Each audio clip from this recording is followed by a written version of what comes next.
British immunologist David Miles returns to the Plutopia podcast this time.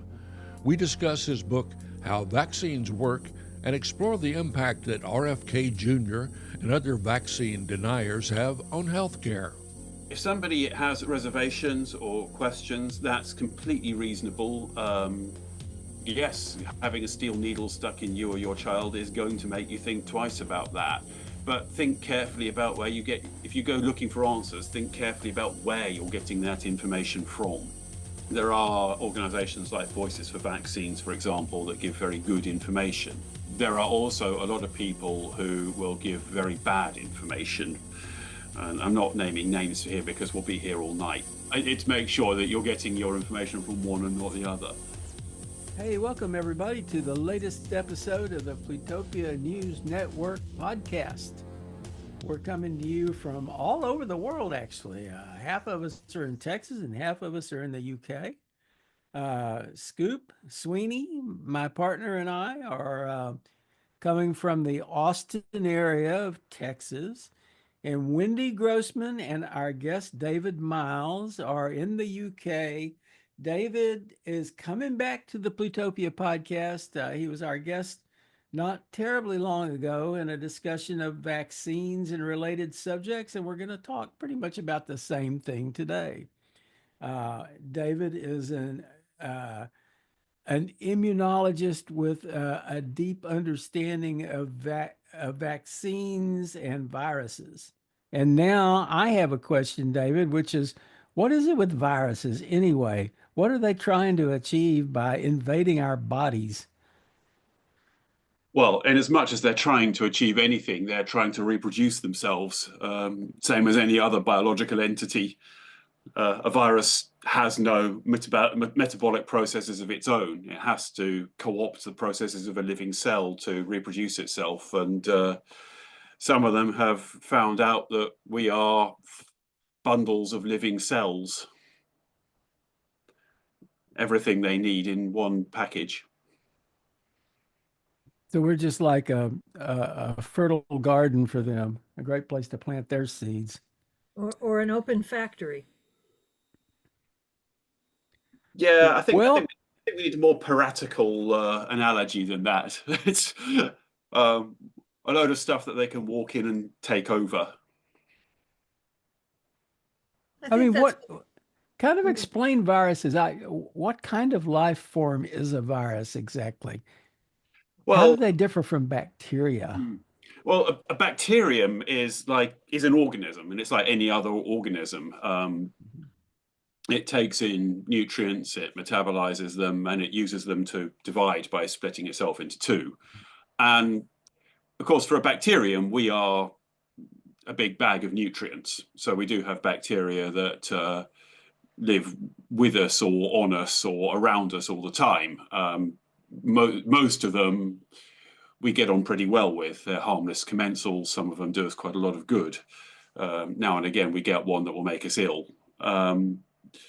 Which is, oddly enough, it's often when we get one of the commensals in the wrong part of the body rather than bacteria that specifically make us ill, although there's a few of those as well. Which is different. A virus is just, I suppose the best way to think of it is it's a piece of rogue genetic code. And that's all it is, which is why it can't metabolize anything itself. It has to get into a cell that has its own and co-opt the metabolism that's already going on to reproduce itself.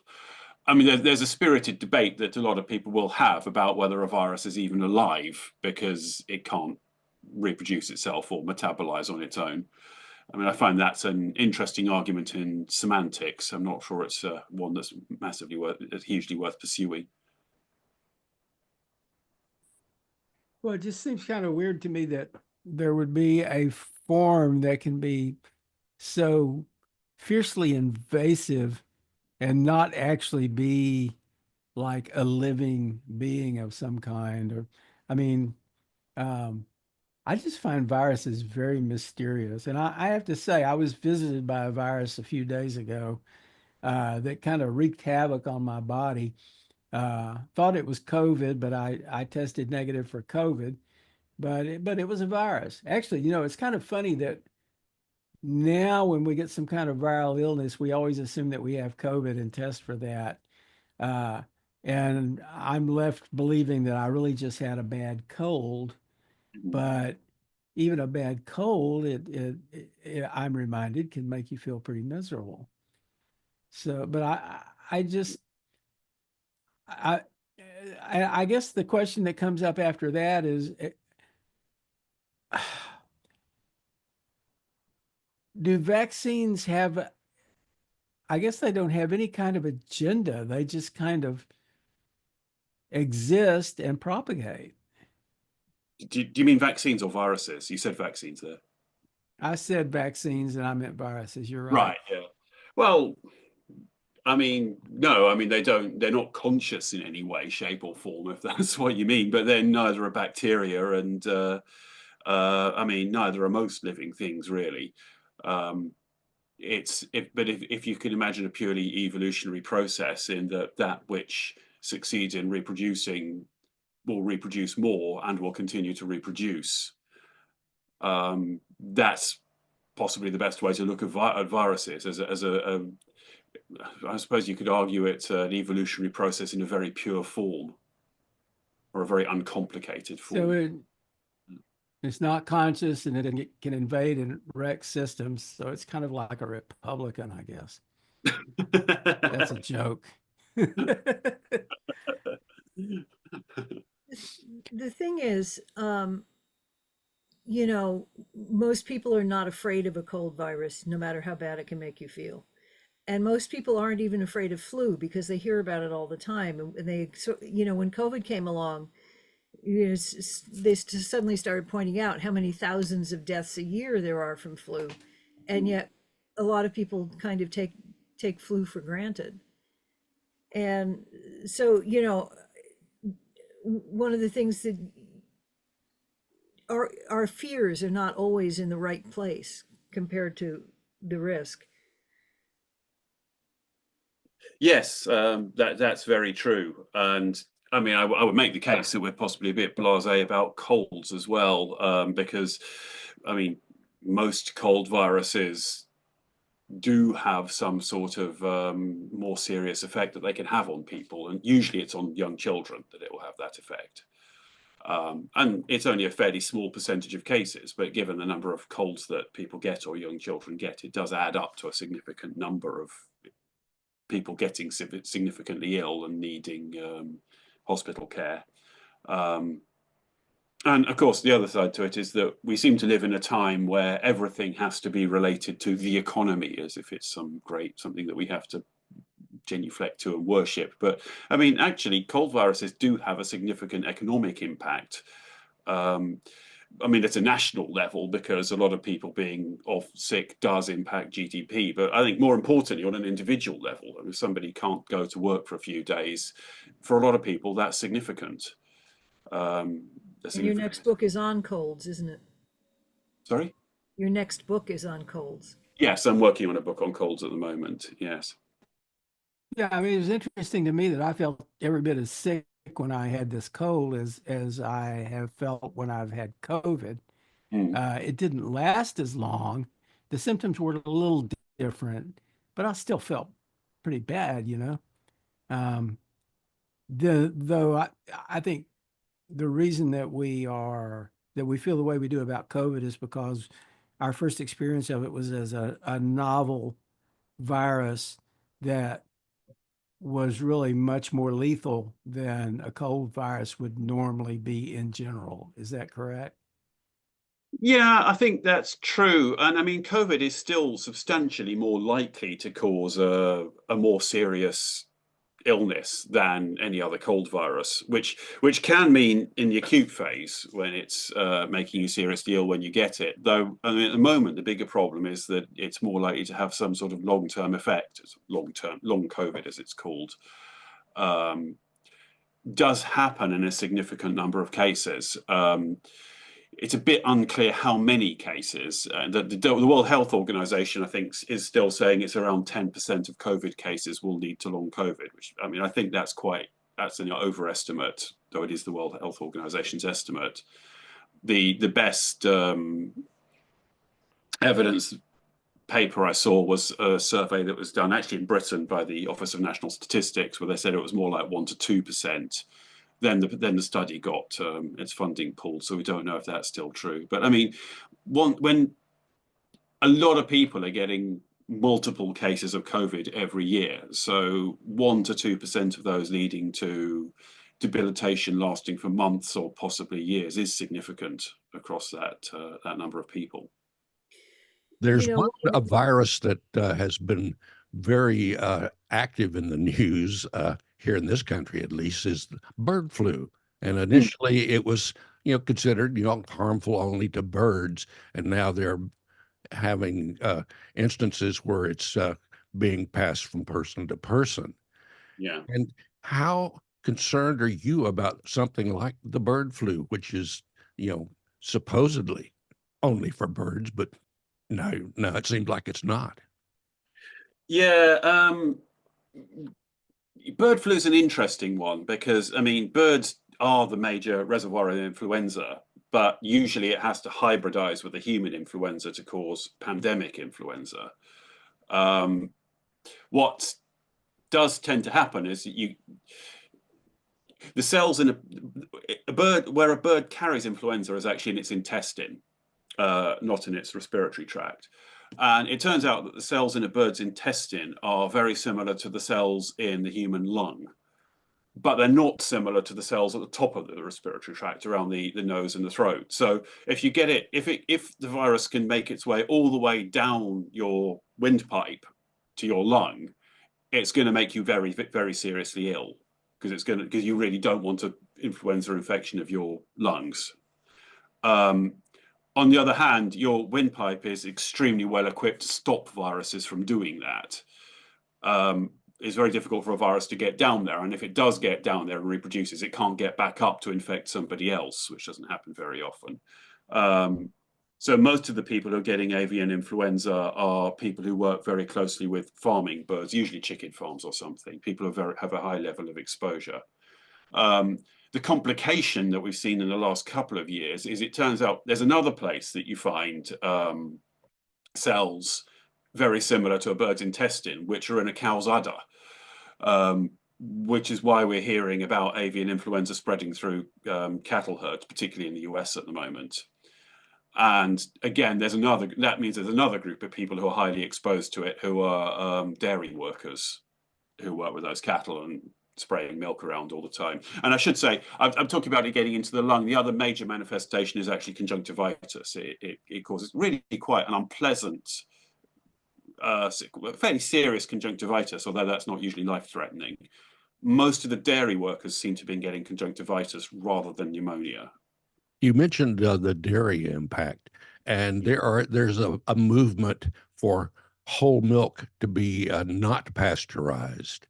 And how do you feel about that kind of movement? Saying it's bad to pasteurize milk. Yeah, it's a bizarre idea, isn't it? I mean, the point of pasteurization is just flash heating it so that it kills any bacteria in there, and it will also denature any viruses like influenza or anything else like that. And I mean, why would you not do that? I don't really. There doesn't seem to be any logic to that.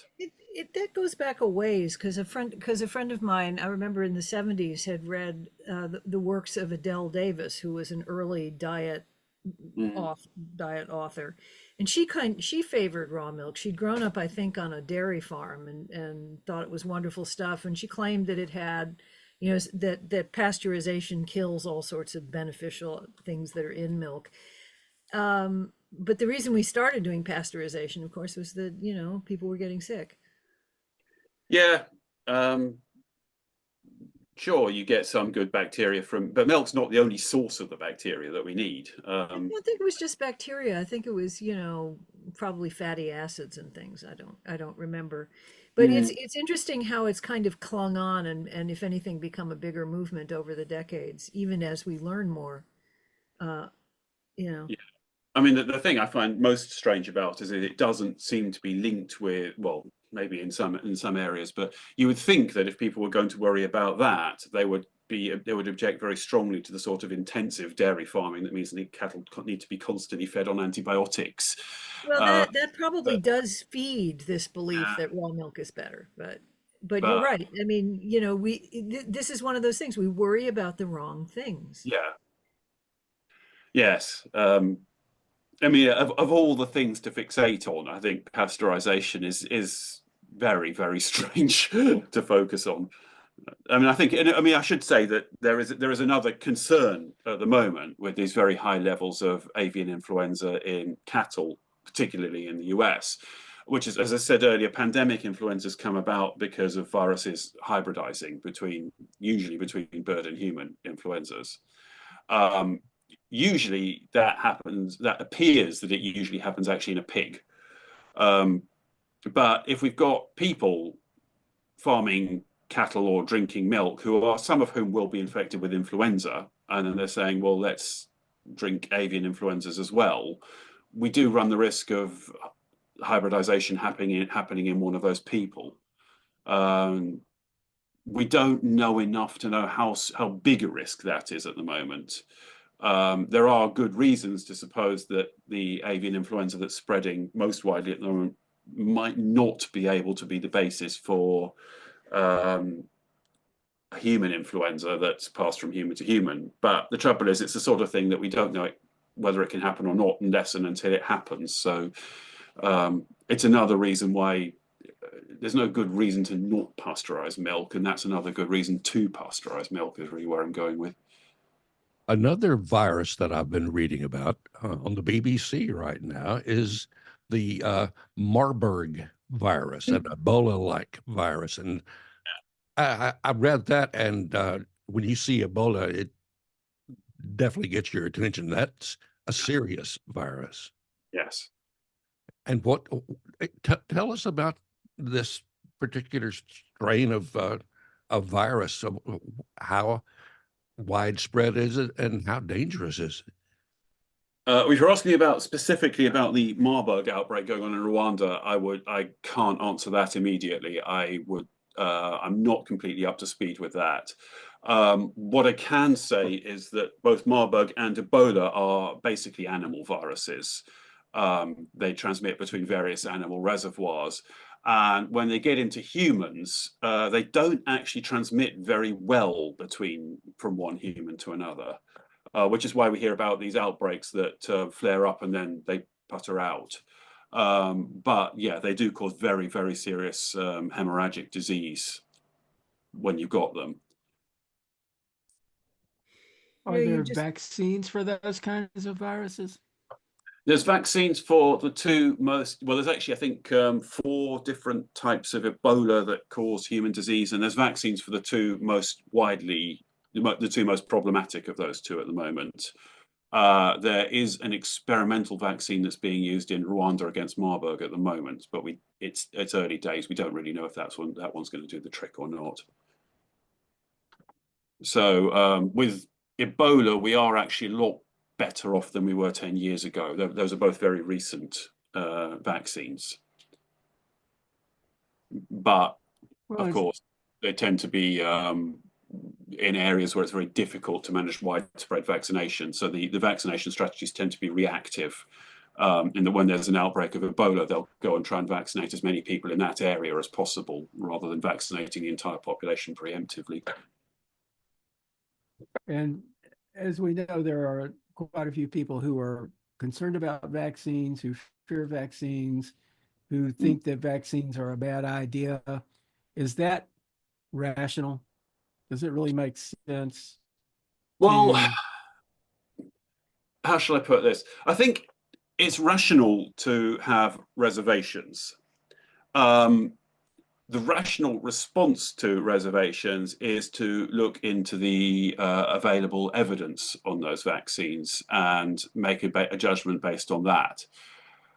And well, the reason I wrote a book on the subject was to try to help people do that who don't have a background in medical research and are not able and would not really know how to search the academic literature or really how to evaluate it if they read it, which is who I was aiming for. But But of course, a lot of people skip that part and just jump straight to jumping up and down and saying vaccines are evil for reasons that really don't have a lot of evidence behind them. So I suppose what I'm saying is that, yeah, reservations are rational. I would never say there's no reason not to ask the questions. Well, there's always adverse events, right? I mean, Yes. any medication of any kind will have an adverse event. Well, of course. I mean, I get my COVID vaccine twice a year, my influenza vaccine once a year, and I get a sore arm and a headache like everybody else. So, I mean, I'm not main. I mean, I'd be quite happy to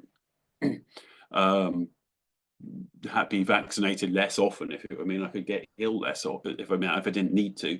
But there can be yes, worse adverse events than that too, right? I mean, yeah, there are more serious adverse as far events. as I know, every medication, and it depends. It's not just the vaccine itself or the medication itself, but it's how it interacts with your particular body, the way your particular body works, and that's hard to predict, and it's usually a very rare thing, as I understand Yeah. it. Is that correct?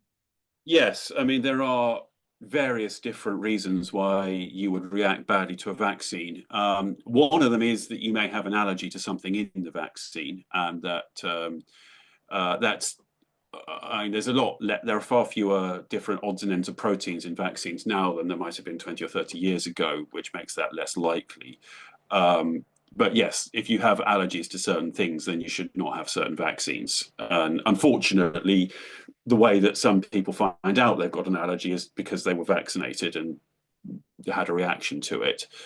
So there's that. There were, of course, some specific incidents around both the vaccines against SARS-CoV-2 that caused COVID.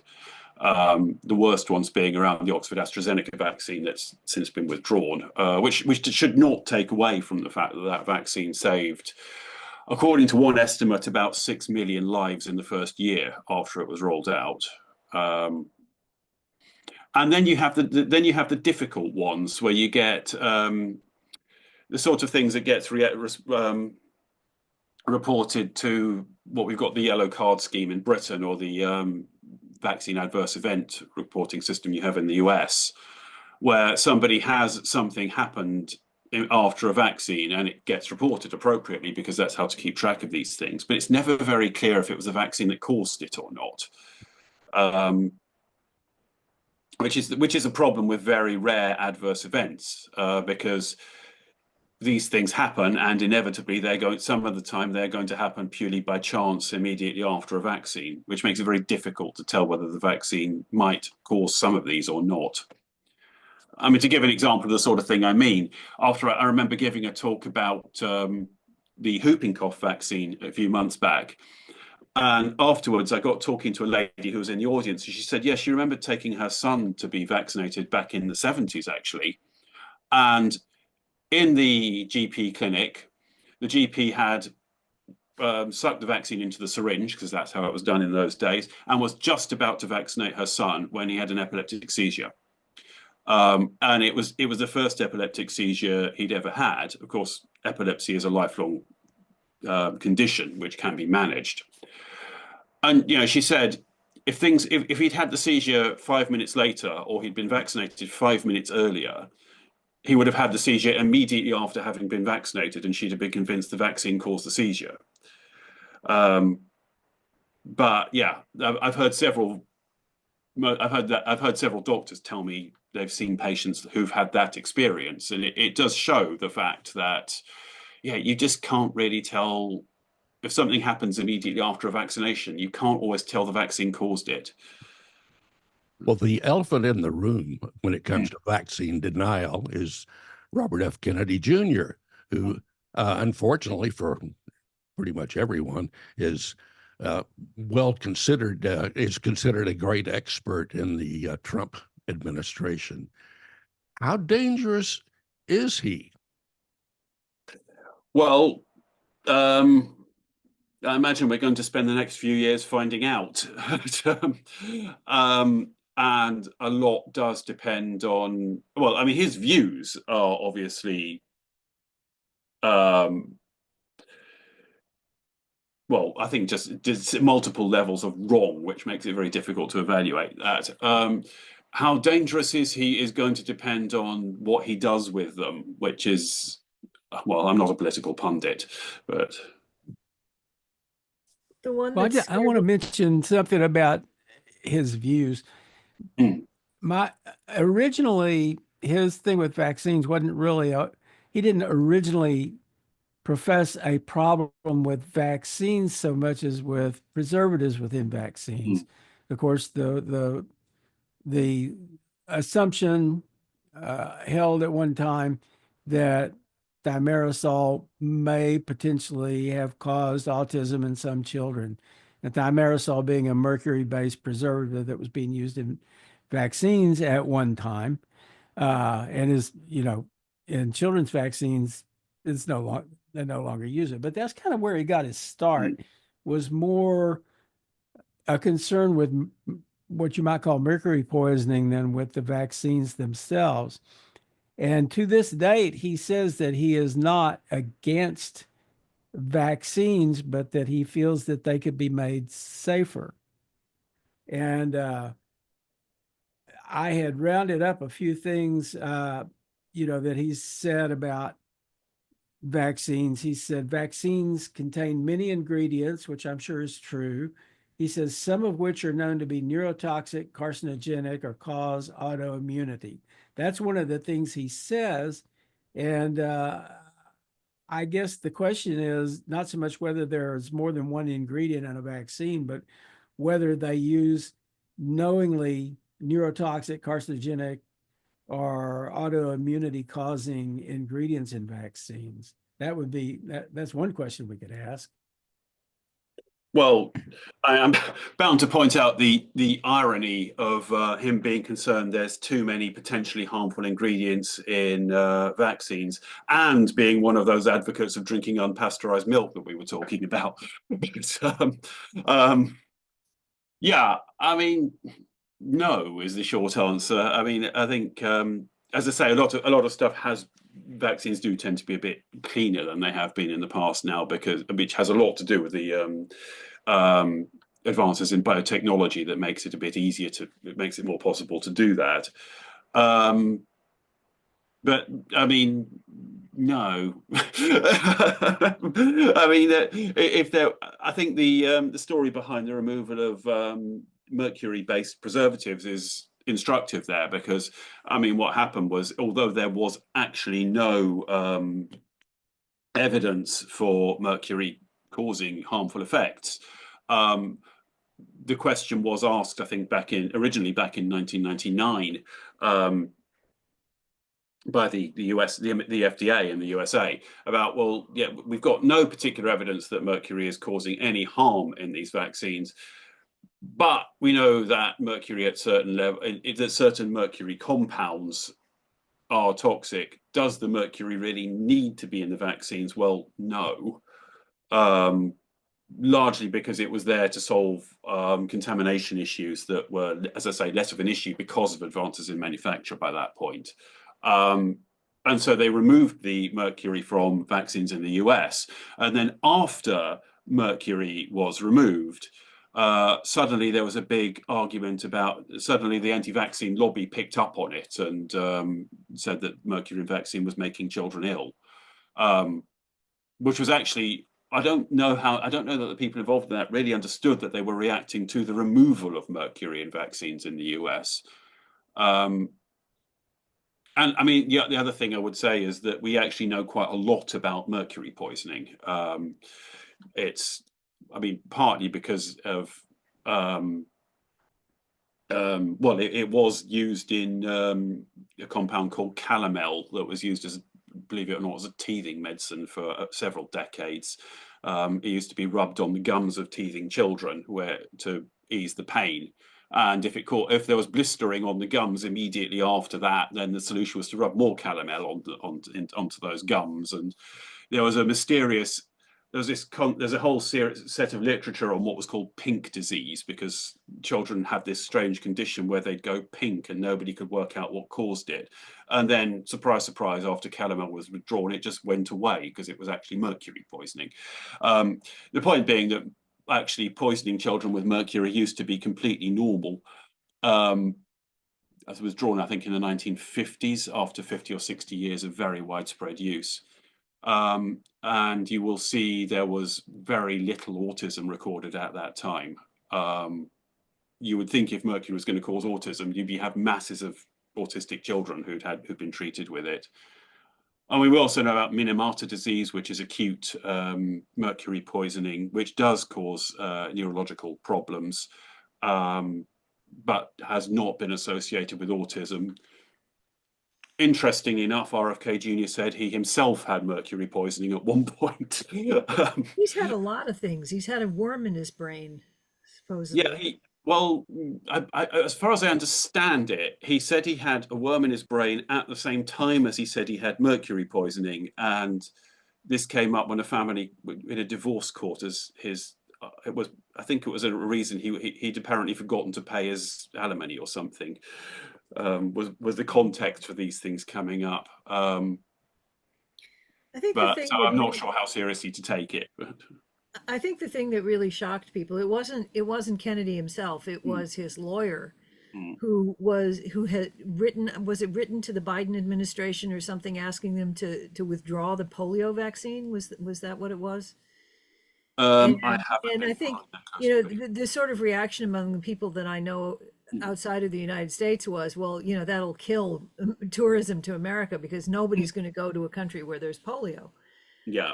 And but the thing I seem to recall from your book is that actually a lot of the time polio was quite mild. That actually wasn't that the cases that we all think of kids in iron lungs and with crutches and so forth were actually not all that common.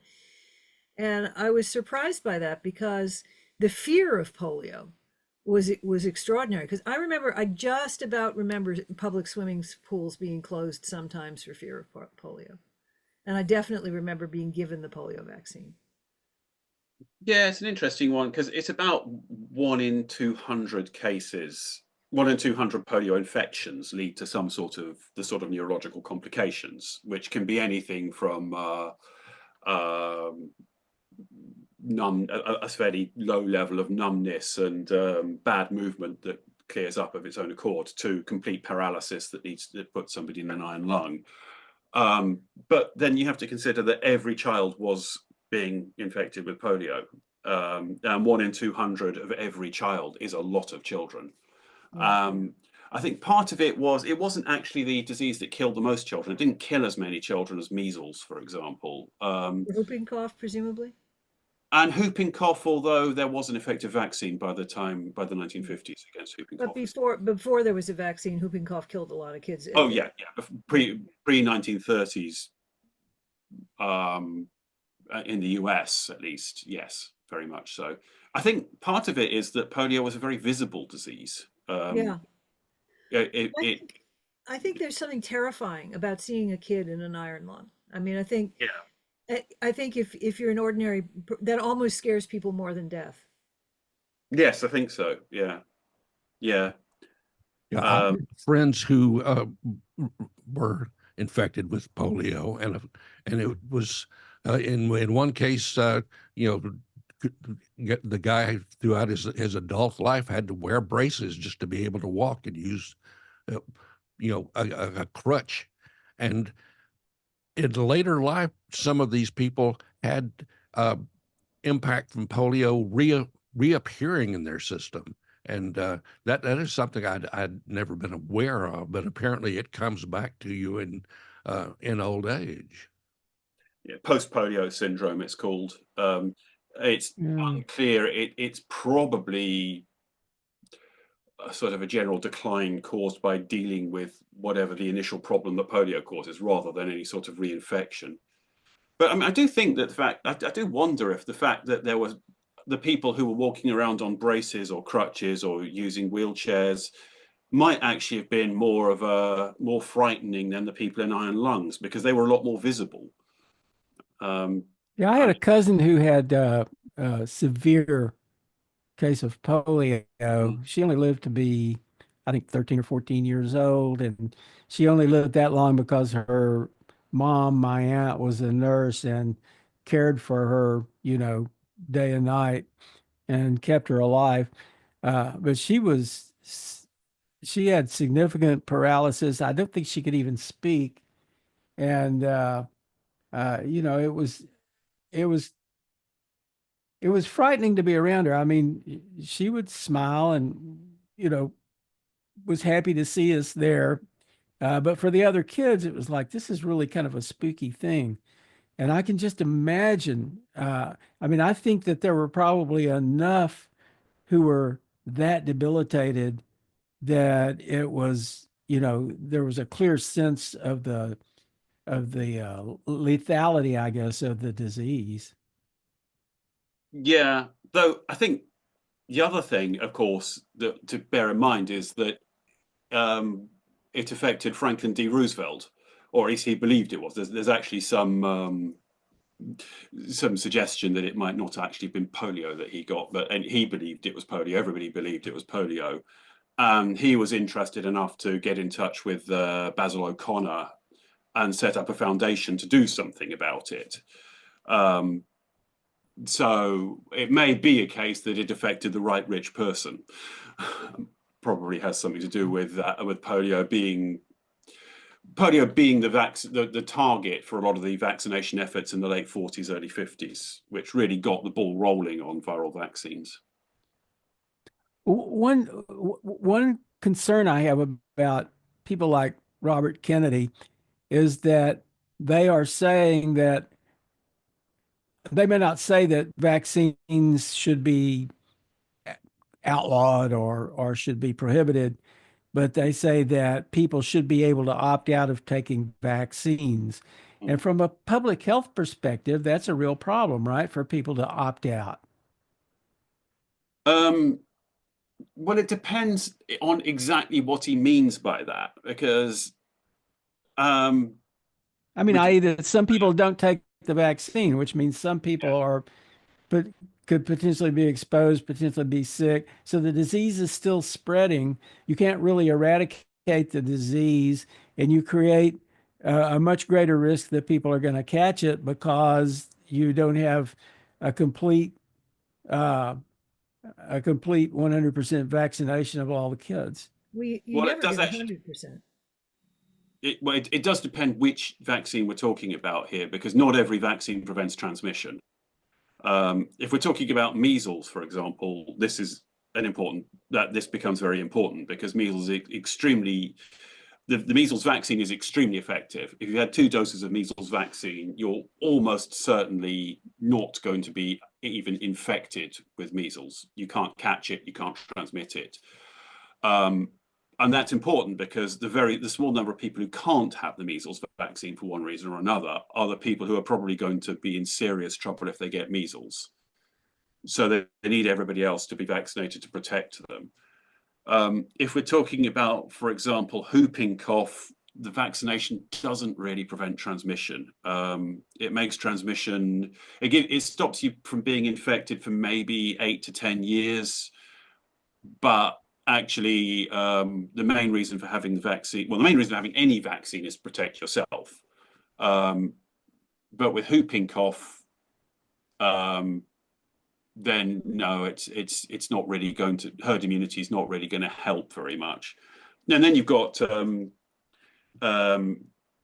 infections like diphtheria and tetanus, where what the vaccine's doing is it's protecting you from a toxin being secreted by the bacterium. It's not stopping you picking up the bacterium at all. In fact, tetanus isn't even transmitted from one person to another. So it depends which vaccine we're talking about. I mean, my concern with RFK Jr. saying this stuff is, how is this going to play into whether insurance covers people's vaccines? Which is, I'm not going to claim to know my way around the US healthcare system, but that is the concern I've heard raised by people who do.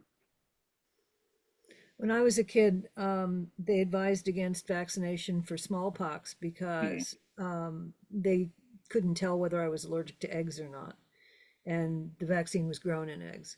And now, so for a long time, I was worried about flu vaccines for the same reason. But it turns out now that they say that actually, even if I were allergic to eggs, growing a vaccine in eggs is irrelevant.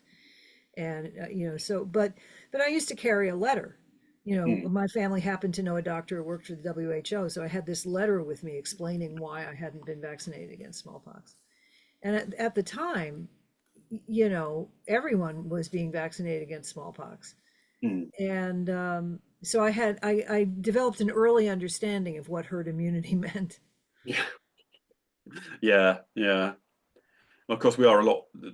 At the moment, well, they're not grown in eggs so much anymore as they've isolated the cells, the relevant cells from eggs. And of course, the systems are much better at removing them from the vaccines. So influenza, some vaccines are still contraindicated actually for people with egg allergies, but it's very unlikely to be a problem.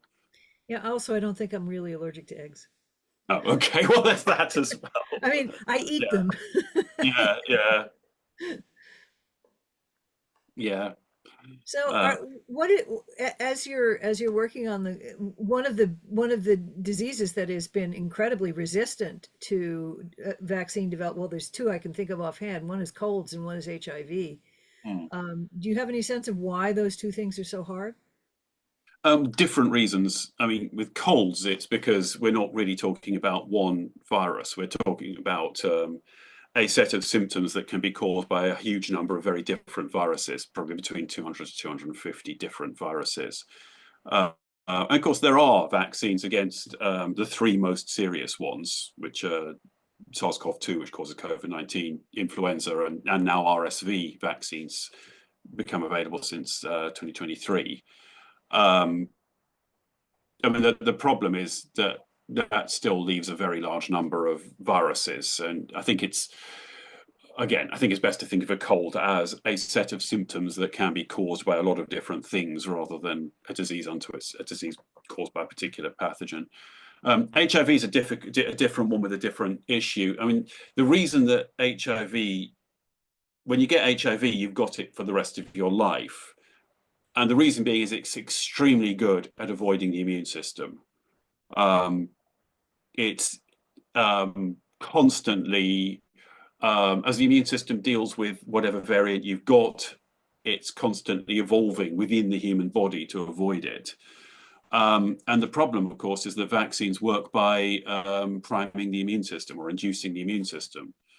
But if the virus can avoid the immune system, it can avoid if the virus can avoid the immune system triggered by the virus, it can most of the time avoid the immune system triggered by a vaccine. I say most of the time, there are exceptions. The obvious one being the human papilloma virus, which, as long as you get the vaccine before you're infected, it can stop you from being infected. Once That you're is the most infected, that it's is very, the most amazing story to me because the rates of cervical cancer in women is plummeting in Scotland, for example, yeah, where they've been giving that vaccine. And I think that's I think that's just wonderful, that we've come up with a vaccine that actually years later protects you yeah. from the cancer. Yeah, I mean, Um, I have to say, much as I do like to wave the flag for the vaccination, I think cervical screening has a lot to do with that as well. But and um, catching cancers and catching lesions before they become cancerous. But yes, the vaccination is very important. Is definitely playing a role. That is only just really beginning to kick in because, in fact, the HPV vaccination is probably protecting you against the cancer you're going to get decades later. right. I mean that's what I'm saying is screening can only do so much Yeah, if you don't get if you don't get the virus that causes the cancer later on to begin with, then you're not going to. yeah, but One of the things that Kennedy has said, well, I'm not sure Kennedy has said it, but lots of other people have said it, is this thing about the mRNA vaccine against COVID being experimental. yeah.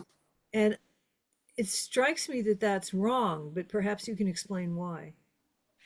Well, it's not a very clearly defined word, but generally we'd say an experimental vaccine.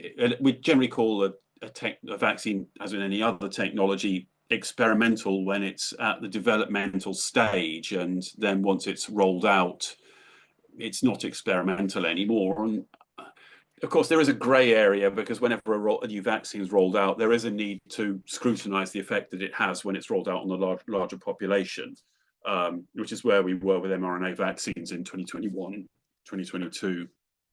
I do think we're past that now. I mean, there are still questions. I think it's still a new vaccine. There are still things I don't think we really know what the optimal dose regime for the mRNA COVID vaccine is, for example.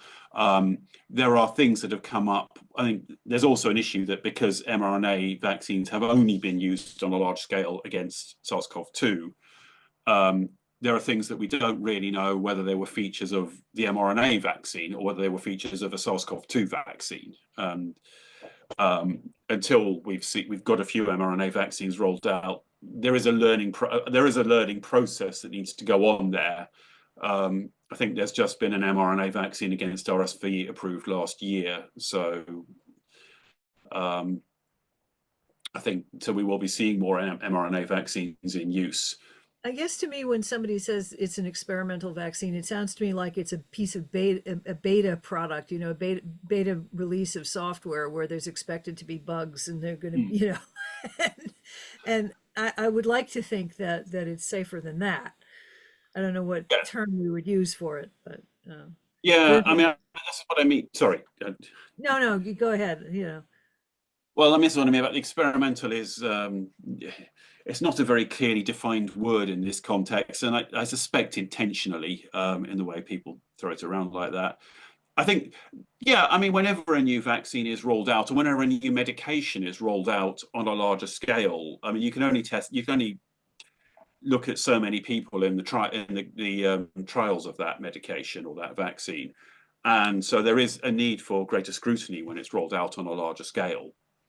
And of course, that did happen in 2021, which is how we picked up on a lot of the problems that are talked about with the Oxford vaccine, for example. And that's where you're trying to weigh the risks against the benefits, right? I mean, it's like my father always used to say, never buy the first version of anything. But when you've got a lethal virus running around, you know, you may have to make an exception to that rule. Yes, and the rollout of the SARS-CoV-2 vaccines was fast-tracked. I mean, I think it wasn't. That's not to say that they were still. They had completed large-scale efficacy trials. They got into tens of thousands of people who had been scrutinized before they were rolled out. I should say that the Oxford AstraZeneca and the mRNA vaccines, that's true of. Of course, there were improvised vaccines that were made in China and India that didn't go through that process and were rolled out. Yeah, I mean, the process happened very quickly. I mean, that's partly because the people doing it weren't forced to sit around waiting for committees to meet, which is, if you've ever been involved in vaccine development, that is an enormous amount of the time is spent on waiting on funding decisions or trying to get funding or just waiting for decisions. And of course, the other thing that happened was there was so much COVID-19 around at the time, it was a relatively quick job to establish efficacy. Because the way efficacy trials work is you vaccinate one group of people, you give a placebo to another group of people. RFK Jr. says that never happens, but that's not true. It does happen. And then you see who picks up the illness and who doesn't. And when there's a lot of illness around, it's just a much faster process happening. The entire issue of vaccine denial seems to have cropped up when certain parents became concerned about being forced to vaccinate their children for certain diseases because that was the law, and it has been for quite a long time, and there was a good reason for it. You didn't want a bunch of kids passing these diseases around, but a lot of parents have found ways to opt out of that. And do you see any cessation in that kind of movement, or is it just getting worse?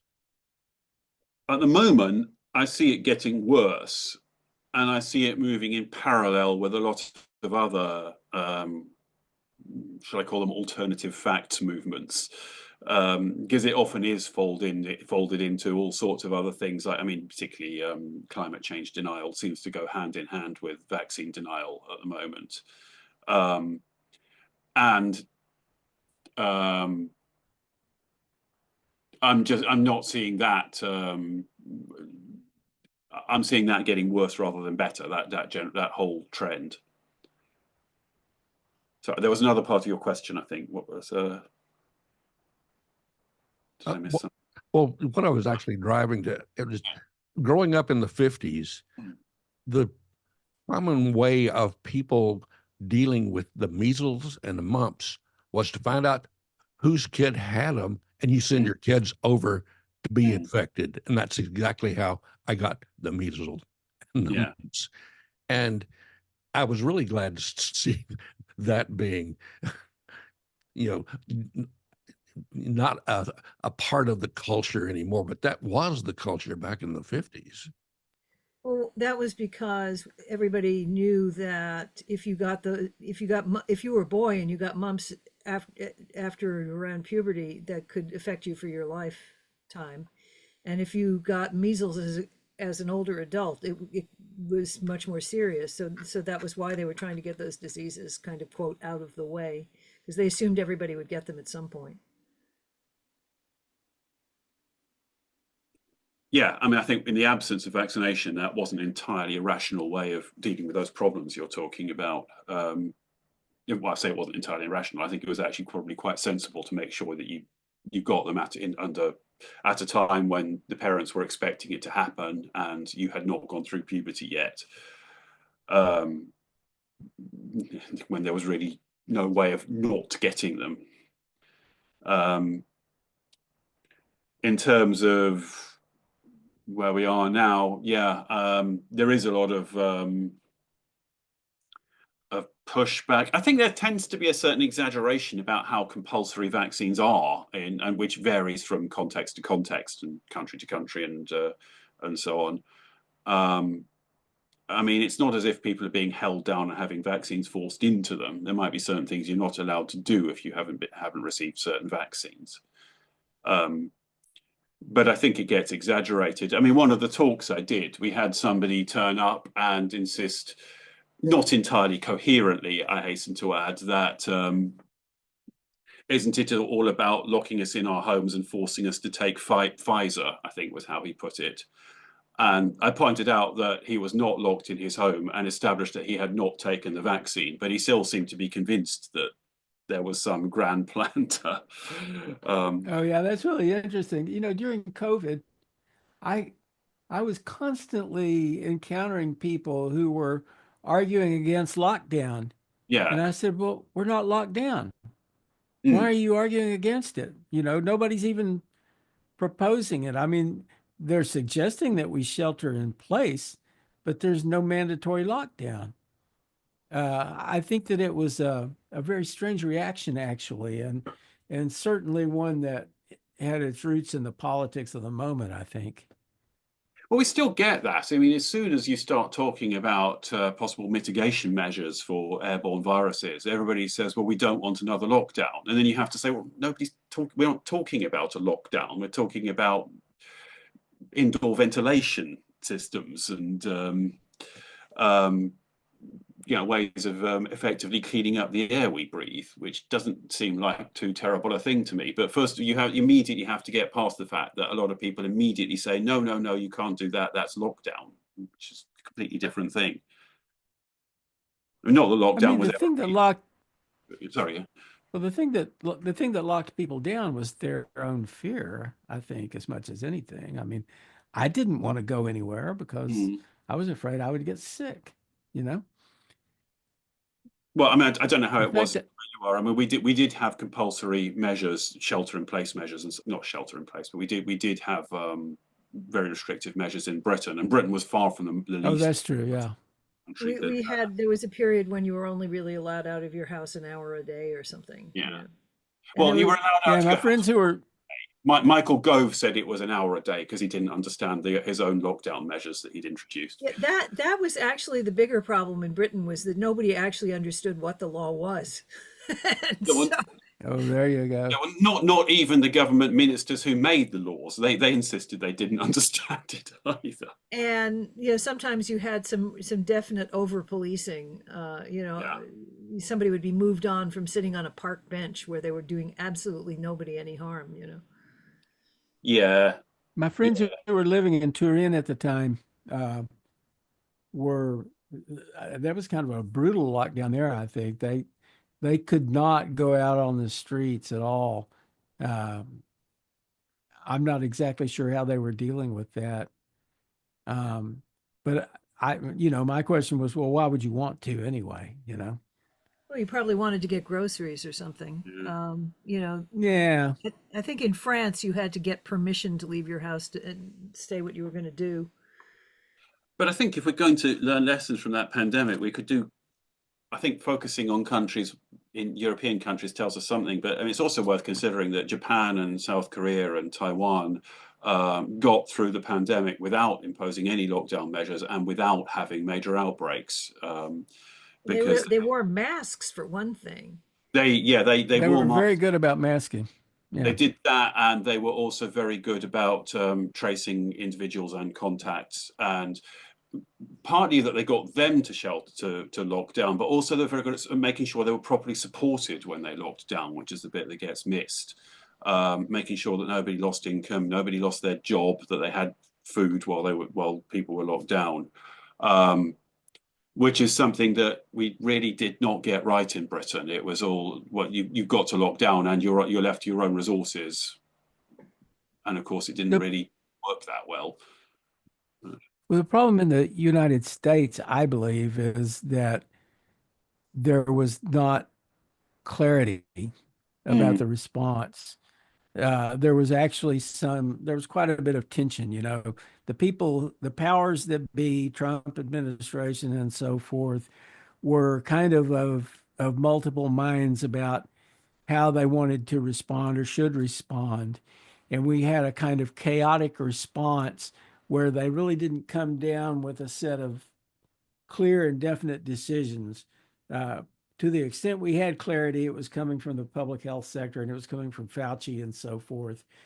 Uh, but it's sort of like Trump goes all in to make sure the funding is available for vaccine development, and then he starts hinting that he opposes the idea of people taking vaccines, that sort of thing. It was a very it was a very sort of weird response, not helpful. Yeah, I mean, I think in Britain we had a very similar lack of clarity, but one thing that we haven't had in Britain so much is that vaccines or being anti-vaccine movements have not become a party political issue here so far. And I'm really hoping it stays that way because it never leads to anything good when it does. Well, I always think that one of the big reasons is that when you have a national health service and it's supported by government money and taxpayer money, it changes the incentives. You know, you if the if you're in a pandemic and millions of people are getting sick and you can vaccinate them and fewer will get sick, you're going to do it because of the way the health service is funded. Whereas in the US, you have this whole layer of insurance companies and project managers and private equity that's buying up hospitals, and all the economic incentives are in the wrong places. Well, I think it is worth bearing in mind that there are significant anti-vaccine movements in France and Italy, which also have nationalised healthcare. They don't use the same system that we have in Britain, but it is effectively state funded by the state. So I don't think that's a complete explanation. I don't know. I mean, I think it's very, very difficult to work it out exactly what drives anti-vaccine movements because they tend to operate in different ways in different places. I But see that when you we're were getting saying that, low on minutes here. when Oh, you yeah. We're said it almost didn't out of become time. Go ahead, Wendy.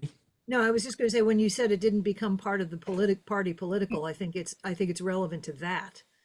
Oh, I see what you mean. Yes, yes, yes. Now, of course, the Five-Star movement in Italy did make anti-vaccine sentiment one of its core tenets. Was it 5-star or 4-star? I can never remember which how many stars they give themselves. So as I said, we're getting near the end here. So what do you think is important for people to be thinking or doing or whatever, especially considering that there may be additional, if not pandemics, outbreaks of disease and so forth. Uh, what could, what should we be thinking about vaccines, especially? I think the most important thing is if somebody has reservations or questions, that's completely reasonable. Yes, having a steel needle stuck in you or your child is going to make you think twice about that. But think carefully about where you get, if you go looking for answers, think carefully about where you're getting that information from. There are organizations like Voices for Vaccines, for example, that give very good information. There are also a lot of people who will give very bad information.